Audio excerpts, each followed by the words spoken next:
प्रेक्षकों, हर रचनाकार का, हर सृजनकर्मी का द्वंद्व है कि क्या वह किया जाए जो लोकप्रिय हो सके, जिसे आम जनता पसंद करती हो, या फिर वह करे जिसे कला की कसौटी पर श्रेष्ठ माना जा सके, उसे लोकप्रियता मिले या ना मिले।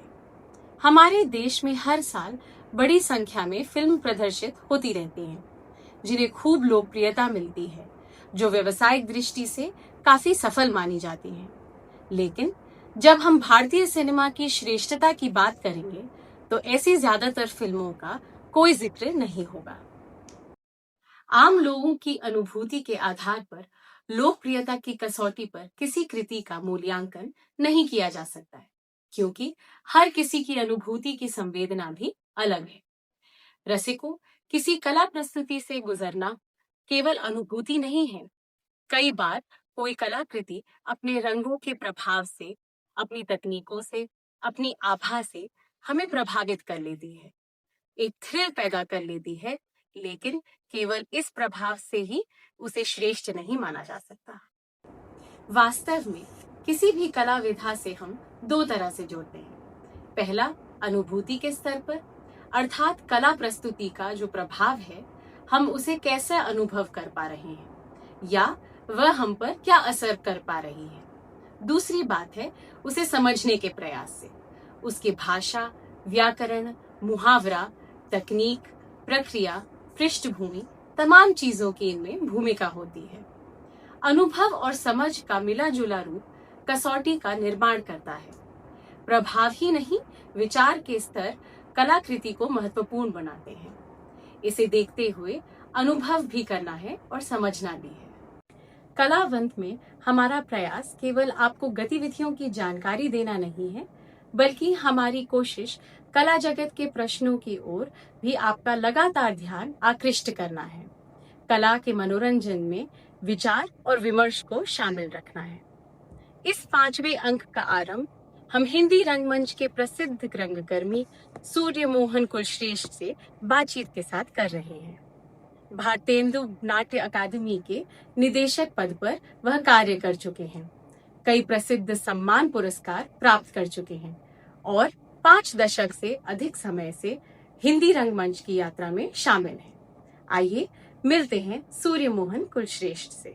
रंगमंच से रोजी रोटी चल नहीं सकती, कम से कम अपने यहाँ से निकलने वाले विद्यार्थियों के लिए क्या वो रोजगार पैदा कर पा रहे हैं कि नहीं कर पा रहे। सिर्फ प्रशिक्षण देने से काम नहीं, देने से प्रशिक्षित कलाकार का इतना भी हक नहीं है कि उसका जीवन स्तर कम से कम बीएनए में काम करने वाले क्लर्क के बराबर का हो।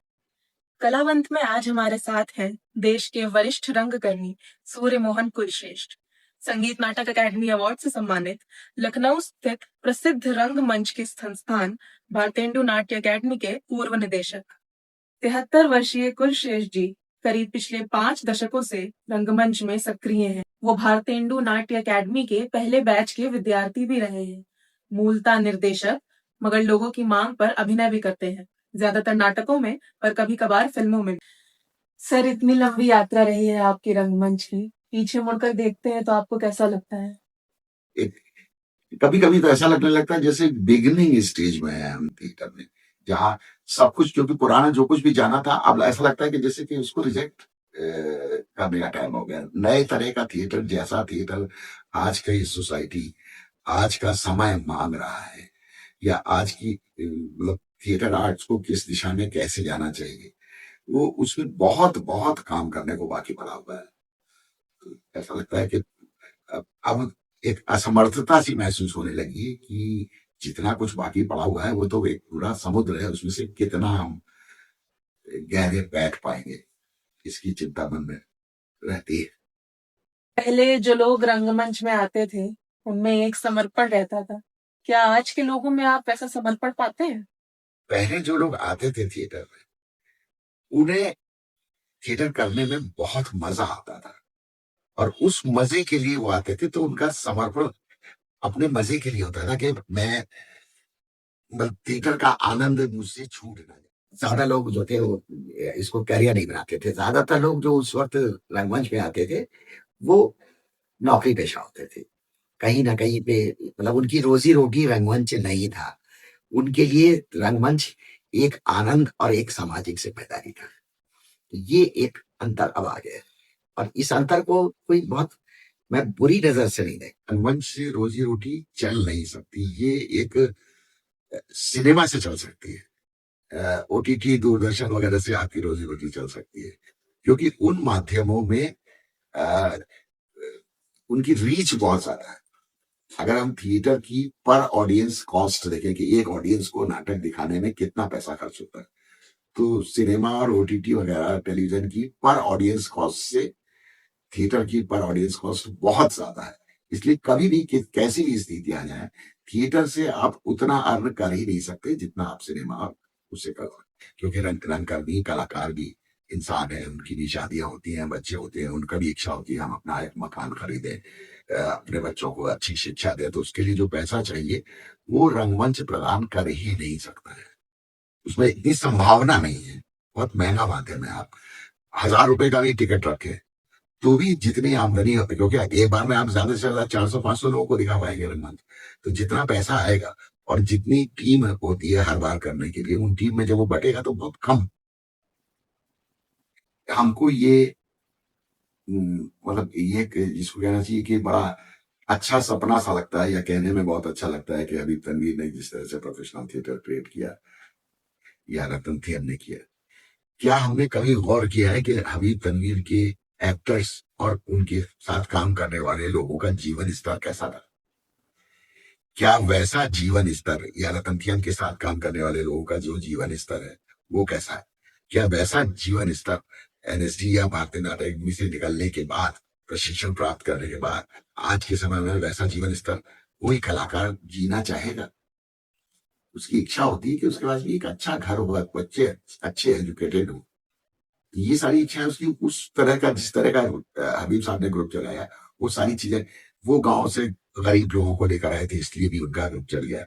रतन थियम ने भी मणिपुर में अपनी जगह पर, जहाँ के बहुत रोजगार के साधन नहीं थे और गरीब लोग थे, उनको लेके उनको ट्रेन किया, तो उनके साथ चल गया। उनकी बहुत अपेक्षाएं भी नहीं थी, उनका जीवन स्तर बहुत अच्छा पहले भी नहीं था और रंगमंच के बाद भी नहीं रहा, इसलिए उनको दिक्कत नहीं। लेकिन आप शहर में अगर आप थिएटर करना चाहते हैं, तो जहाँ आपके पड़ोस में रहने वाला का जो जीवन स्तर है, कम से कम वैसा जो दूसरी नौकरी में है।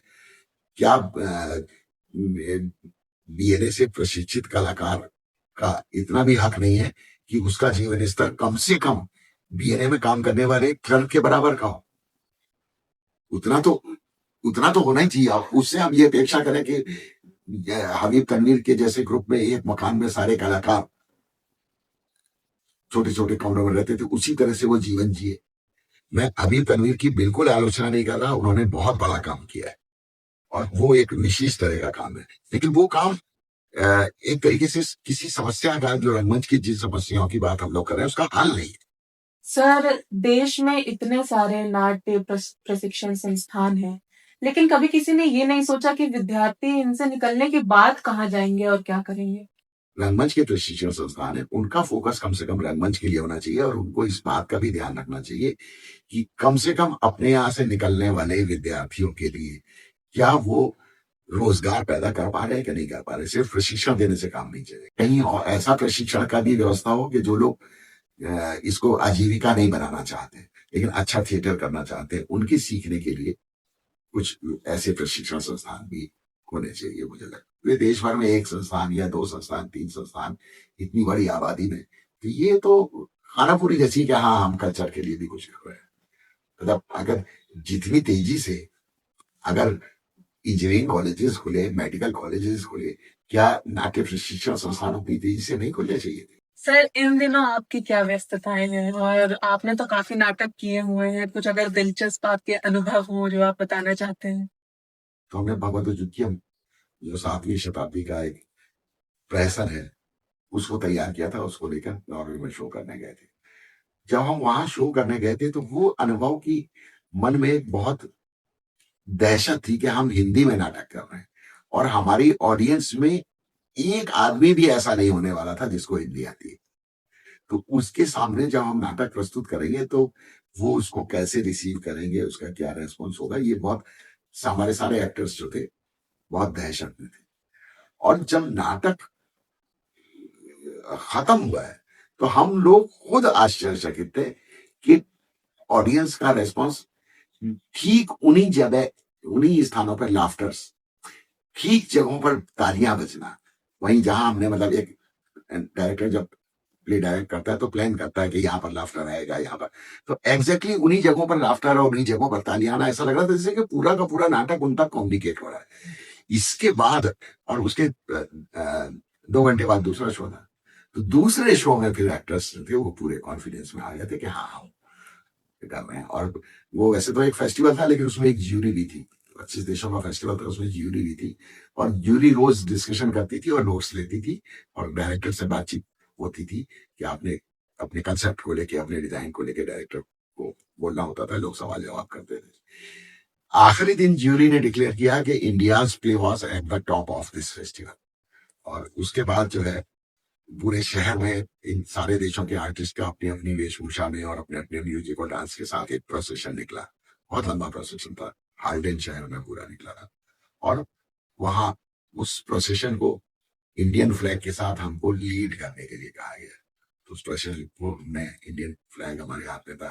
यही हाल जब पाकिस्तान हम लोग जा रहे थे तो बहुत सारे लोगों ने कहा कि पाकिस्तान नहीं जाना चाहिए, वहां हालात ऐसे नहीं है और खतरा है और ये है वो है, लेकिन हम लोग तो, लेकिन जितना लोगों ने समझाया था उसके हिसाब से हम लोगों के मन में भी था कि जैसे हम लोग वहां पहुंचेंगे तो हम लोगों को थोड़ा चुप रहना पड़ेगा, लोगों के बीच में कुछ नहीं, नाटक करो और चुपचाप वहां नाटक से चले आओ, कोई ऐसा नहीं होना चाहिए, इस तरह की मनस्थिति से। यही मनस्थिति जब हम लोग अटारी से पहली बार जब हम लोग पाकिस्तान गए थे तो ट्रेन से गए थे, बाद में हम लोग दूसरी बार जब गए तो वाघा बॉर्डर क्रॉस करके गए, तो ट्रेन में बैठे थे तब भी बड़े सशंकित से बैठे थे, इस तरह की चीजें थी। बाद में खैर धीरे धीरे, लेकिन वहां पहुंचने के बाद एक तो हम वहां पर भी भगवत जी के नाटक लेके गए थे, तो नाटक का जो रेस्पॉन्स था कि जिस तरीके से नाटक रिसीव हुआ, वो भी नाटक हमारा भारतीय कॉस्ट्यूम्स और उसमें क्या नाम है, जैसे नांदी पाठ होता, ओम देव शांति अंतरिक्षम, इस तरह के हमारे मंत्र उसमें हमने यूज किए थे, तो उन सब का भी कहीं कोई दिक्कत नहीं और बहुत अच्छी तरीके से लोगों ने रिसीव किया। सोनभद्र में आदिवासियों के साथ एक उत्तर प्रदेश संस्कृति विभाग का एक प्रोजेक्ट था कि आदिवासी नाट्य समारोह किया जाएगा, और उस आदिवासी नाट्य समारोह में उस वक्त भानु भारती राजस्थान के भीलों के साथ काम कर रहे थे, उनका नाटक था, उनको कहा गया एक नाटक आप तैयार करिए, रतनथिया में एक नाटक लेके आए थे, मैं था और पंजाल थे, तो मुझे सोनभद्र में भेजा गया कि वहां जाके आप वहां के लोग, तो आदिवासियों के बीच में जाना जहां कोई थिएटर संस्थान नहीं है और उनके बीच में कैसे काम शुरू किया जाए, कैसे उनका, सबसे पहली चीज और सबसे जरूरी था उनका भरोसा जीतना। उनके अंदर बहुत अविश्वास है शहरी लोगों के प्रति कि ये यहाँ आए हैं तो जरूर कुछ ना कुछ अपने बहुत बड़े स्वार्थ से आए होंगे, और उनको तो उनका विश्वास जीतना, उनको इकट्ठा करना, रिहर्सल प्लेस का इंतजाम करना, ये सब हमारे साथ मतलब बरदास भी थी, तो ये सब हम लोगों की जिम्मेदारी थी कि वहां पर कैसे हम, तो वहां वो उस प्रोसेस में जहाँ एक झोपड़ी में रहना था, जहां बताया जाता था कि यहाँ कल एक सांप निकला था उस तो जिस दिन बताया तो उस दिन तो रात भर पूरे सिर्फ खाली ऊपर ही देखते रहे कि कोई सांप तो नहीं है, तो इस तरह की स्थितियों में वहां करना, और वहां बड़ी मजेदार उनका अविश्वास जो था वो मुझे सबसे ज्यादा जो छुआ वो उनके अविश्वास में छुआ, और मुझे लगा कि इनका विश्वास एकदम सही है कि उनके साथ कभी कुछ बहुत अच्छा किया नहीं गया, इसकी वजह से उनको, हम जब पहुंचते हैं तो उनको लगता है कि हमारे बीच में नाटक करने क्यों आए, शहर में थे वहां नहीं कर सकते थे, तो हम कोई उनके बेहतरी के लिए कोई सोच भी रहा है इसका उनको मन में विश्वास नहीं था, और वो ढूंढते थे इनका क्या स्वार्थ हो सकता है, ये हमारे साथ क्या चालाकी करेंगे। एक दिन वहां अफवाह फैली, अच्छा इसलिए आए हैं कि हमने उनको कहा कि तुम्हारा नाटक अच्छा होगा तो तुम्हारा शो करेंगे, लखनऊ में ले जाके करेंगे, तो ये अफवाह फैली कि लखनऊ ले जाएंगे हम लोगों को यहाँ से और इनकी किडनी निकलवा देंगे, बेच देंगे, इसलिए आए हैं ये लोग। अब सारे एक्टर्स ने आना बंद कर दिया। एक तो जो नाटक मैंने दर्पण के लिए डायरेक्ट किया था डैडी, जिसमें डॉक्टर नीरज सोनी जिनको अभी पद्मश्री भी मिली है, उन्होंने डैडी की भूमिका अभिनीत की थी। उस नाटक के शोज बीच बीच में आ जाते हैं, उसके शोज चल रहे हैं। मेरा अपना नीपा रंग मंडली का एक नाटक है शिकस्ता, तो उस शिकस्ता में मैं अभिनय भी करता हूँ और मेरे साथ मृदला भारद्वाज है, 2 एक्टर का नाटक है, उसके भी शोज अभी चल रहे हैं, वो कर रहे हैं। एक अच्छे सुसज्जित प्रोसीडियम ऑडिटोरियम से अलग नाटक करने की कोई शैली हमारे यहाँ विकसित नहीं हुई है। तो मैं इस तरफ वो रास्ता तलाश कर रहा हूँ, उस अभिनय शैली को, उस प्रेजेंटेशन शैली को विकसित करने की कोशिश कर रहा हूँ कि जिसमें कि कहीं पर भी नाटक को वंचित किया जा सके। हमारे यहाँ बादल सरकार ने ये काम शुरू किया था, लेकिन वो भी बीच में छूट गया। वो पूरे एक ट्रेंड नहीं बन पाया पूरे हिंदुस्तान में। संगीत की खूबसूरती उसकी विविधता में भी है। संगीत के घराने अपनी विशिष्टताएं लिए हुए हैं। कथक के लखनऊ घराने ने न सिर्फ विख्यात गुरु और नर्तक दिए हैं, बल्कि इसकी खूबियां इस नृत्य को एक खास रंग भी देती हैं। लखनऊ घराने के कथक की बानगी प्रस्तुत करती यह रपट।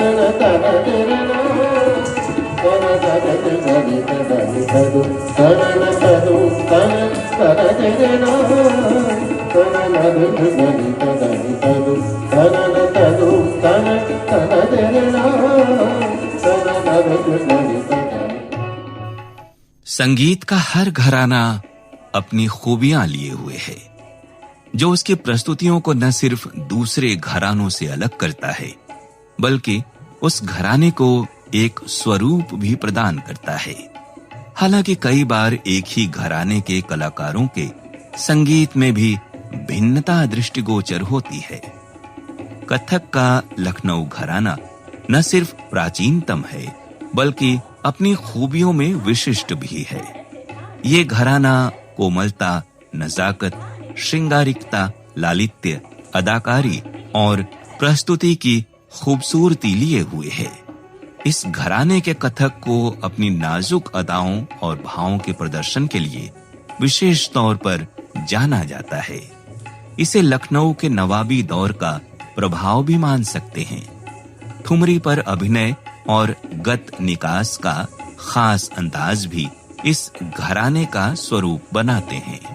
लखनऊ घराने के कलाकार ठुमरी और अन्य रचनाओं पर सुंदर भाव प्रदर्शन करते हैं। बैठकर भाव बताना भी इस घराने के स्वरूप को और खास बनाता है।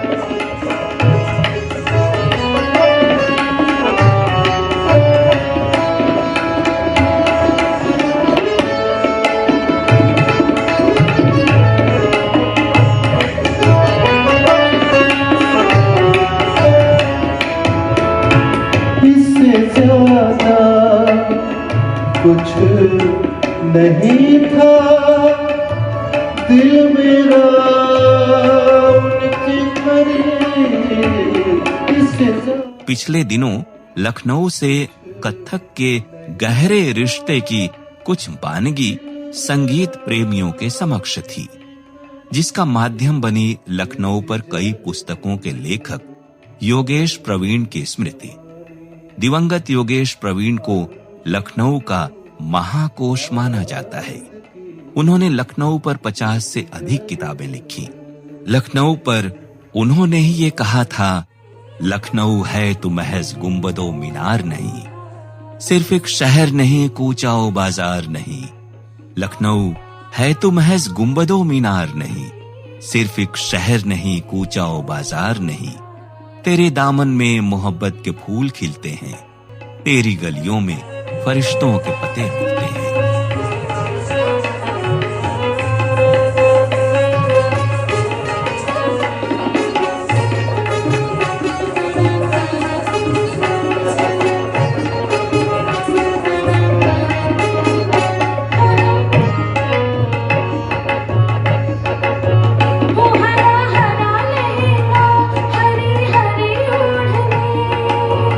उसमें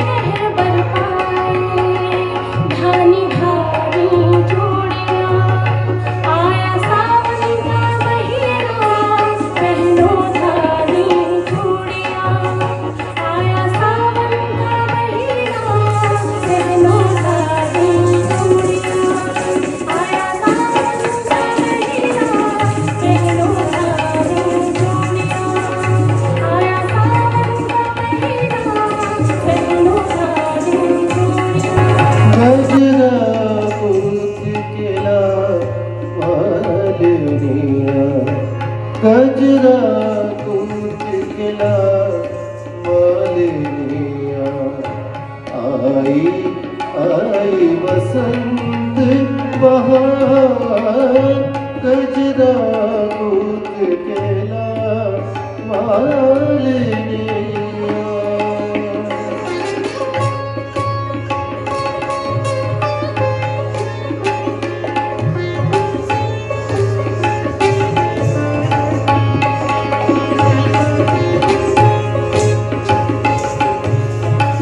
गजरा गजरा क्या पुकारे गजरा गजरा क्या पुकारे उठा महल में शोर आधी रात जब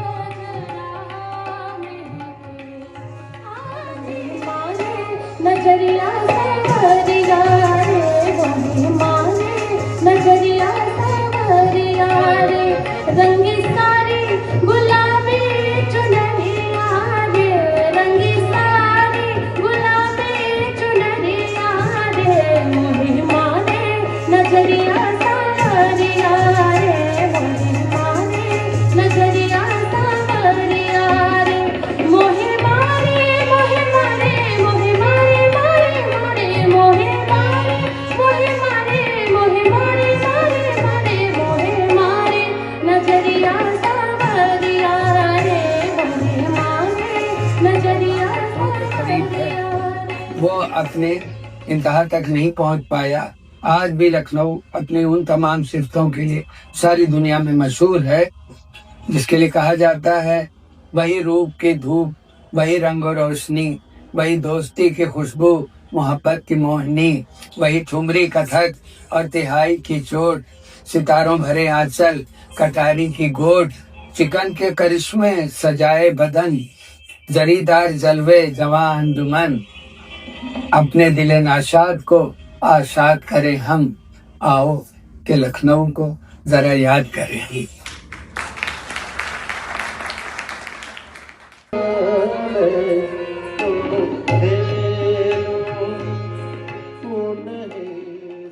सोपान संस्था ने उनकी कृतियों और गीतों पर आधारित कथक प्रस्तुति अंजुमने अवध का आयोजन पिछले दिनों जब किया तो इसकी विभिन्न प्रस्तुतियों में न सिर्फ योगेश प्रवीण की रचनाओं का सुंदर भाव प्रदर्शन हुआ, बल्कि लखनऊ घराने के कथक की खूबियां भी परिलक्षित हुईं। सावन, वसंत और होली की बहारें दिखीं तो मुजरे, तराने, गजल और कव्वाली के रंग भी खूब नजर आए।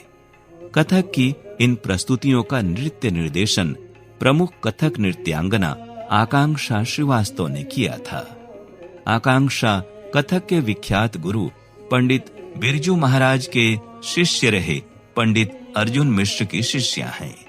दीपक मिश्र सार्थक के नाट्य रूपांतरण और सोम गांगुली के सह निर्देशन में नृत्य की इन प्रस्तुतियों में ब्रजेंद्रनाथ श्रीवास्तव और अंजलि पाटिल के गायन, विकास मिश्र के तबला वादन, नीरज मिश्र के सितार और मनीष मिश्र के सारंगी वादन ने भी संगत में खूब प्रभाव छोड़ा।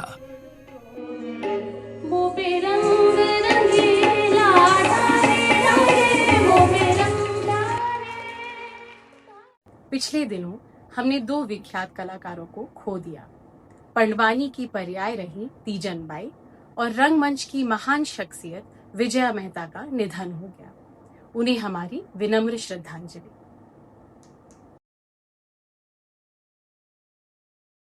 आज हमारे बीच अंतर्राष्ट्रीय ख्याति प्राप्त पद्मश्री, पद्म भूषण, पद्म विभूषण से अलंकृत डॉक्टर तीजन बाई में जो कि मेरी गुरु है और वो आज हमारे बीच में नहीं है। मैं उनके साथ मेरा एक अच्छा समय बीता, अच्छा पल बीता। उनसे मेरी मुलाकात सन 2016 में हुई। वो अपने घर मुझे पंडवानी कार्यक्रम सुनने के लिए बुलाई और मैं अपने ग्रुप लेकर के गई। वहीं से मेरी उनकी मेल मुलाकात हुई। तब से वो मुझे कही कि तुम बहुत अच्छा गाती हो। मैं सिखाई नहीं हूँ, फिर भी तुम मुझे सुन करके और देख करके तुम अच्छा गाती हो। ऐसे गाते रहो, मेरा आशीर्वाद तुम्हारे साथ है। ये कहकर 8,000 रुपये श्रीफल और सम्मान की और मेरा आना जाना मिलना जुलना रहता ही था। सन 2018 में हम दोनों चलो मन गंगा यमुना तीर कार्यक्रम इलाहाबाद में दोनों मिलकर के प्रोग्राम किए थे। वो भी पल बहुत ही अच्छा था, मार्गदर्शन मिलता रहा। लेकिन अचानक ऐसी घटना हुई जो सन 2023 में 23 दिसंबर को उनकी प्रोग्राम निर्धारित थी। लोक कला मंच पंडवानी कार्यक्रम में पंडवानी उनको देना था। अस्वस्थ स्थिति होने की वजह से, स्वास्थ्य सही नहीं होने की वजह से उनका प्रोग्राम मुझे करना पड़ा। उसी दिन बोली कि अब पंडवानी कार्यक्रम तेरे हाथ में है, तू लेकर के इस विरासत को आगे बढ़। अब मैं असमर्थ हूँ। ये कह करके न वो सुनी और न ही बोली। 3 साल तक पैरालिसिस की ही शिकार हो गई और आज अंतिम में हम लोगों को, सारे कला जगत को, सारे देश विदेश सबको अलविदा कह गई।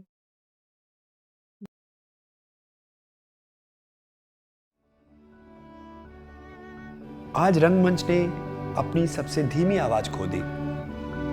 यह कोई दुर्घटना नहीं थी। मृत्यु हमेशा रिहर्सल के बिना आती है।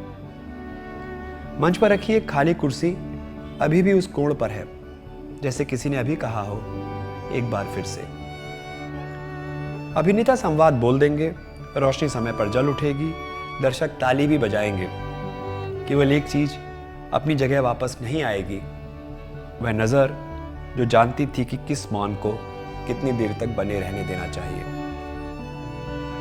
दुनिया का यह भी एक नियम है, नाटक चलते रहते हैं और उनके बीच बीच में कोई एक मनुष्य अपूर्णीय सिद्ध हो जाता है। विजयाबाई जाओ, अब मौन तुम्हारी सबसे कठिन भूमिका निभाएगा।